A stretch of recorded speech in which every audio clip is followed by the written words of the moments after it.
Hello everybody, it's Saturday the 2nd of May and I'm Nola and I'm recording this in Australia on the Gold Coast in Queensland.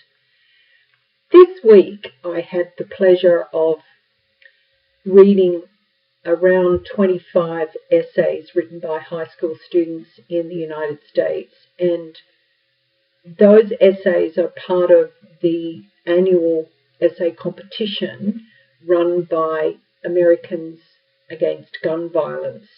And Bill Durston is the head of that organisation. It's a not-for-profit organisation that's very much focused on removing weapons from society.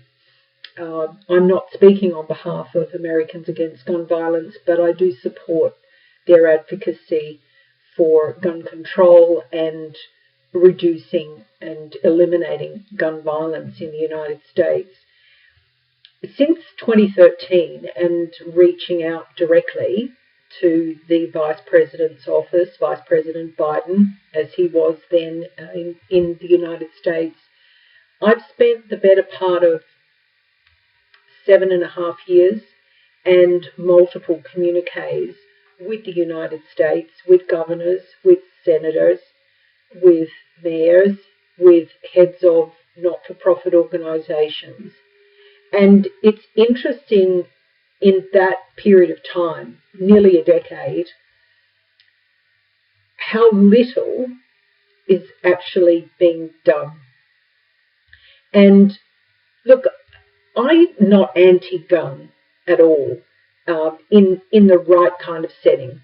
What I advocate for is that if somebody wants to use a gun for recreation, for example, target shooting in a professional association where you can enter competitions even to that elite Olympic level, I don't believe there's anything wrong with that.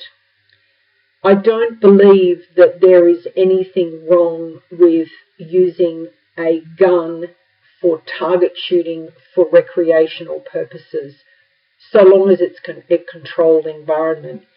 However, I do not believe that people need guns, any kind of weapon, guns, knives, bats, whatever, to resolve the conflicts. And that's ultimately where I come from. I'm not anti-gun because somebody has to hold the weapon and make the choice to pull the trigger. But when you take away a gun from somebody's hand, or a rifle, or a machine gun, you take away the lethality of their anger.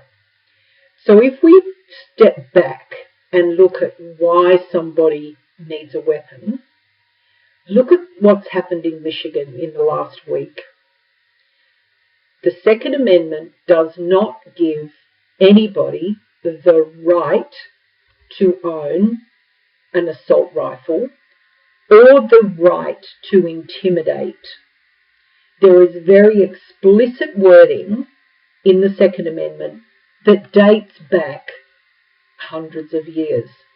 So if we think about the contemporary application of the Second Amendment, there are, for example, last year the Americans Against Gun Violence essay competition was asking students to comment on the wording of the Second Amendment and how the nuances associated with the Second Amendment can be interpreted. And there's always going to be a debate about this is my right, never the twain shall meet, unless that Second Amendment is brought into the 21st century and the modern day America.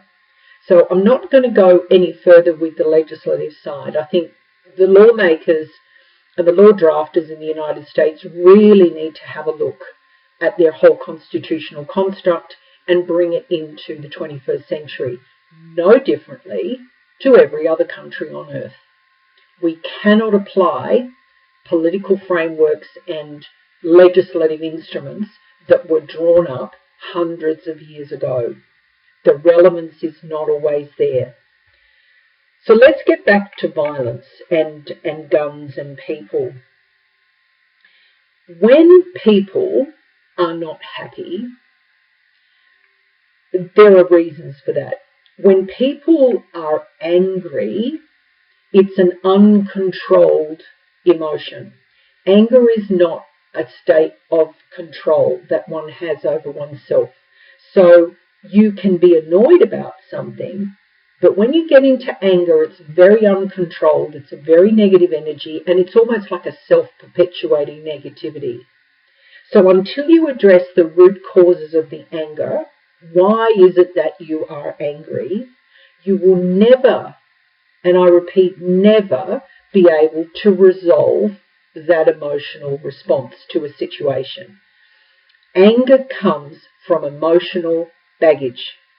There is an emotion that triggers the anger. The emotion has a root cause. So you've got to go back and do root cause analysis. I explain that fully in my first book, No Boxing Allowed. So let's say that you've identified the root cause of the anger. Let's say, as in the case of Michigan and the storming of the state capitol and the intimidatory aspects of standing there with weapons on the back or hung over the shoulder, why were those people angry? Was it because they felt that their right to work, their right to move around, their right to live was being prevented? Well, yes, to a certain extent, movement has been restricted, but we are in an unprecedented time with COVID-19, and the more people who are out there saying, this is just like the common cold, this is just like the flu, are literally doing this, and this. They're not looking at the facts. If this was a common cold or a common flu, we would not have the death rates and the infection rates. I spent many years in the health profession and in allied health, and subsequent to that, over the last 35 years, I've been directly involved, 36 years, directly involved in occupational health and safety. Infection control is key.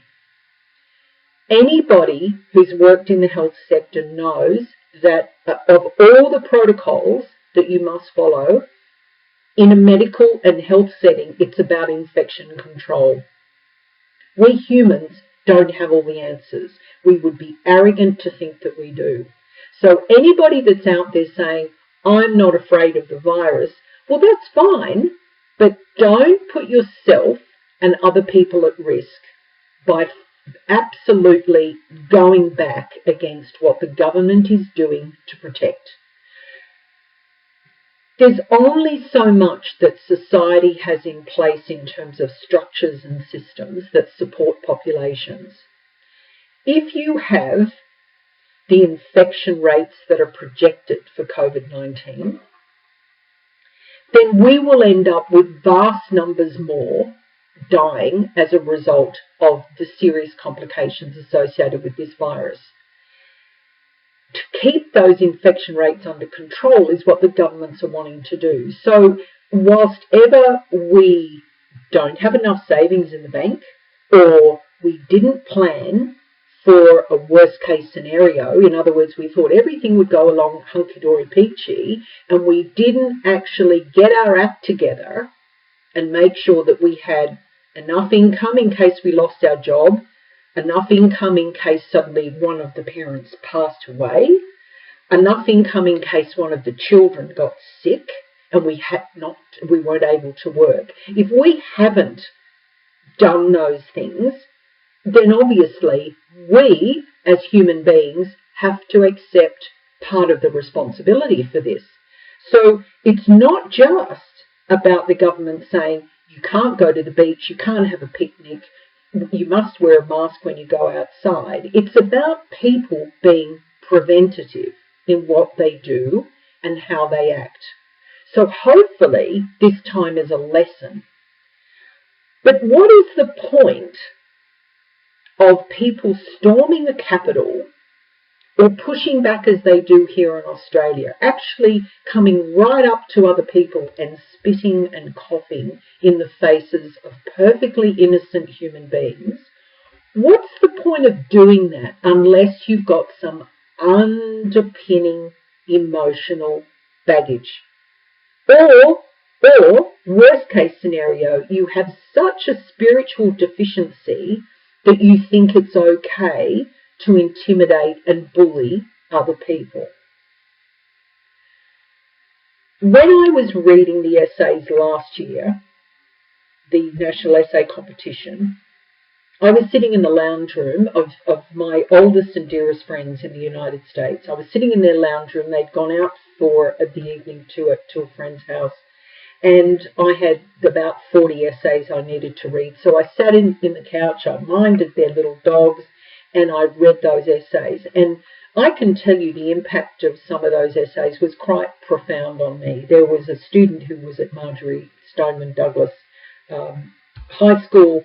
There was a child whose sibling had been killed on the streets of Chicago. There was a sibling of a child who'd been killed at Sandy Hook.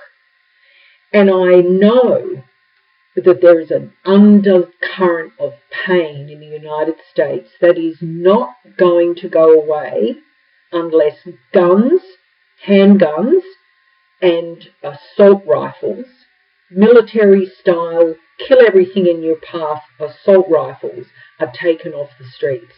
Until such times as you have people only being licensed and allowed to have a weapon if there is an absolute necessity to have it, or it's for recreational purposes, or they're in a shooting club and they shoot professionally as part of competitions. All of these things need to be done before that pain and that emotional baggage that's sitting there as an undercurrent in the United States is going to go away.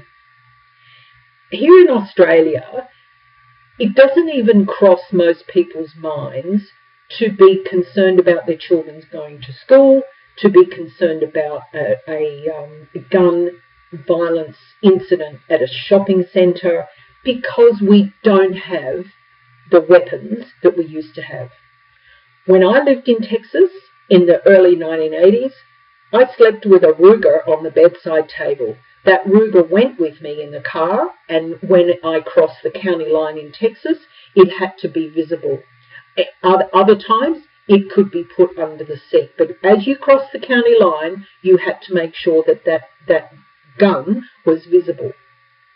I've shot pump-action shotguns, learning how to shoot quail. I've been sitting in a deer blind with a very high-powered rifle, being taught how to wait for a deer to come up. Now, I wouldn't want to kill a deer.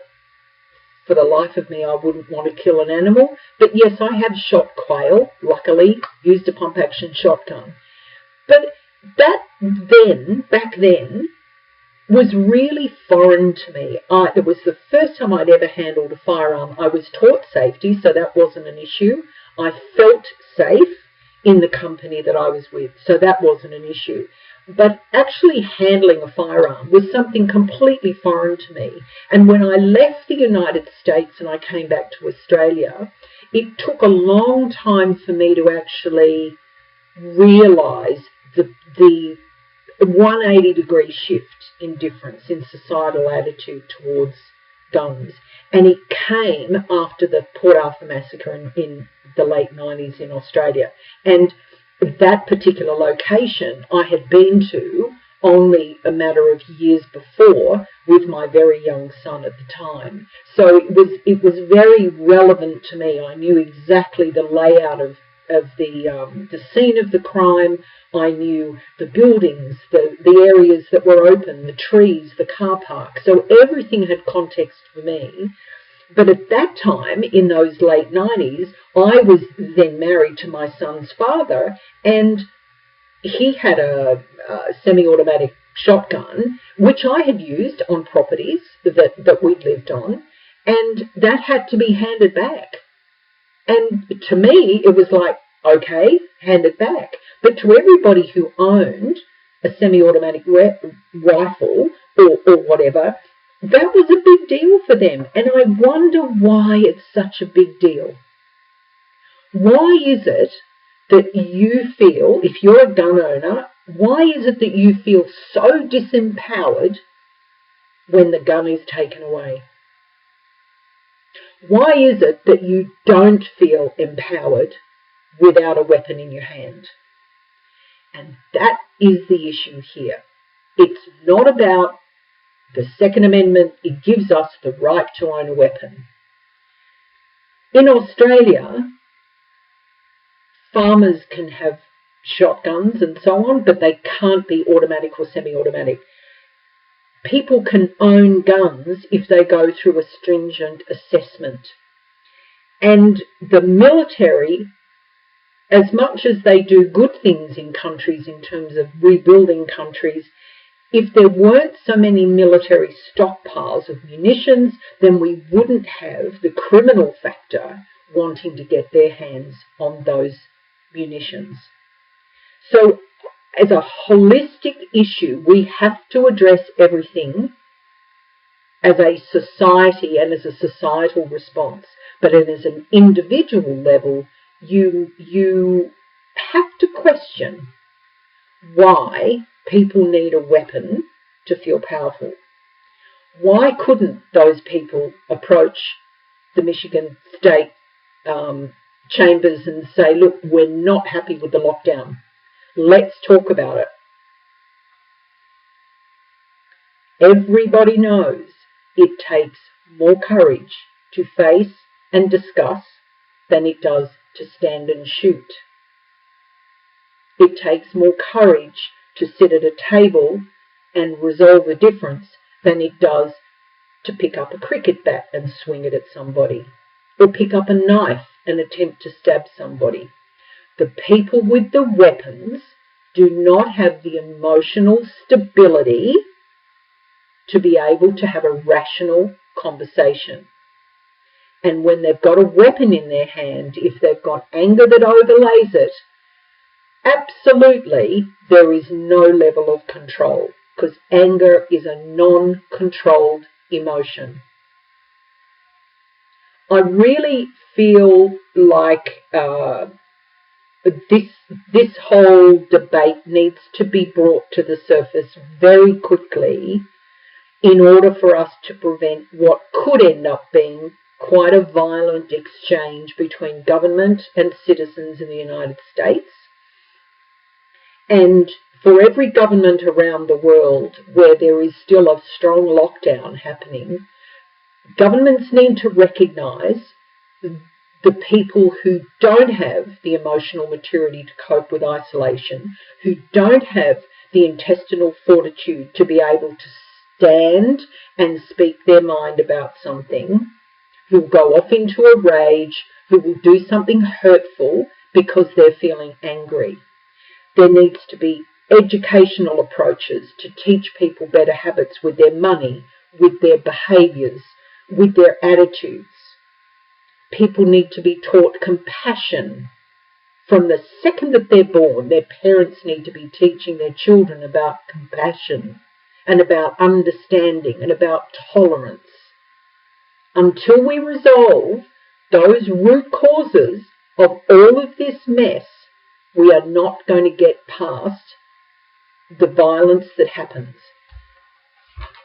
One essay that I read out of nearly 200 essays available, and these are the actual scores that I wrote. So you can see where I've scored 1, 2 or 3. There were 2 essays that were the same, 61 and 64 were the same, so we couldn't count them twice. But I read each one of those essays and I rated those essays based on whether they were a definite winner, a possible winner or a definite non-winner. And that is what I did on Thursday night. I actually read those essays and rated them, and I've put my responses into the response form that the Americans Against Gun Violence sent out to all the readers.